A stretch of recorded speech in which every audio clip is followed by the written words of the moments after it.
అందరికీ నమస్కారం. ఈరోజు వీడియోలో గురువారం ఏ వస్తువులను బీరువాలో పెడితే ధనలక్ష్మి మన ఇంటికి వస్తుందో తెలిసేసుకుందాం. సహజంగా గురువారం నాడు ఎవరైనా శ్రీ మహావిష్ణువుకి కానీ సాయిబాబాకి కానీ పూజ చేస్తారు.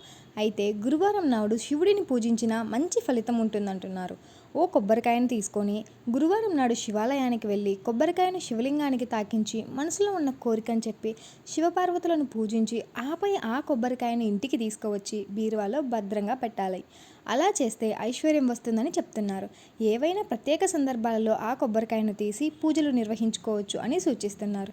అంతేకాదు గురువారం నాడు ఎవరైతే శ్రీ మహావిష్ణువును లక్ష్మీదేవిని తులసి దళాలతో పసుపు రంగు పుష్పాలతో పూజిస్తారో వారు పూజ పూర్తయిన తర్వాత తులసి దళాన్ని పుష్పాన్ని బీరువాలో పెట్టడం వల్ల అక్కడ లక్ష్మీదేవి నివసిస్తుందని చెప్తున్నారు. గురువారం రోజు బీరువాలో దేవుడికి పూజకు ఉపయోగించిన ఎర్రటి వస్త్రాన్ని పెట్టినా మేలు జరుగుతుందని చెప్తున్నారు. ఐశ్వర్యం వచ్చి